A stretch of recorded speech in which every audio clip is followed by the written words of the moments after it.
അവർക്ക് സബ്സ്ക്രൈബേഴ്സാണ് വേണ്ടത്. നിങ്ങളെ നിന്ന് 25 കോടിക്ക് സിനിമ എടുത്തു കഴിഞ്ഞാൽ അവർക്ക് ₹1 പോലും, നോട്ട് ദ പോയിന്റ്, ₹1 പോലും അയാൾക്ക് കിട്ടുന്നില്ല. OTT മുതലാളിക്ക്. അയാൾക്ക് കിട്ടുന്ന എന്താണ്? ഈ സൂപ്പർ ഹിറ്റ് സിനിമ, സൂപ്പർ സ്റ്റാറിൻ്റെ പടം ഇതിൽ വരുന്നു എന്ന് പറയുമ്പോൾ അത് എവിടെ നിന്ന് കാണാൻ പറ്റും? അപ്പോൾ നമ്മൾ പറയും അല്ല അത് OTT. അല്ല OTT എന്ന് പറയുമ്പോൾ ഒരു സബ്സ്ക്രൈബ്, ഒരു ചെറിയൊരു പൈസ. ഓക്കെ, അങ്ങനെ എല്ലാവരും സബ്സ്ക്രൈബ് ചെയ്ത് കഴിഞ്ഞാൽ എന്തായി?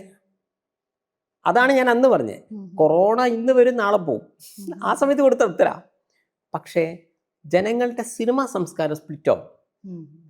പിന്നെ കുറച്ച് കഴിഞ്ഞാൽ ഇവിടുത്തെ ജനങ്ങൾ പറയും OTT കാണേണ്ട സിനിമയേ ഉള്ളൂ, അത് തിയേറ്ററിൽ കാണേണ്ട ആവശ്യമില്ല, അത് OTT കണ്ടാൽ മതി. സംസ്കാരം മാറും. OTT കാണേണ്ട സിനിമ തിയേറ്ററിൽ കാണേണ്ട എക്സ്പീരിയൻസ് സിനിമ എന്നാണ് മാറും. ദാറ്റ് ഈസ് മറ്റൊരു ഭാഷയിൽ പറഞ്ഞാൽ ഇവിടുത്തെ ലോ ബഡ്ജറ്റ് സിനിമകളും ഫീൽ ഗുഡ് സിനിമകളൊക്കെ അതൊക്കെ OTT കണ്ടാൽ പോരെന്ന് ചോദിക്കാൻ തുടങ്ങും. പിന്നെ നിങ്ങൾ ബ്രഹ്മാണ്ഡ സിനിമകൾ മാത്രമേ ഇവിടെ വരൂ. ഇങ്ങനെ വരുമ്പോൾ തിയേറ്റർ അടച്ചുപൂട്ടിപ്പോവും. ഇത് പണിയാണ്.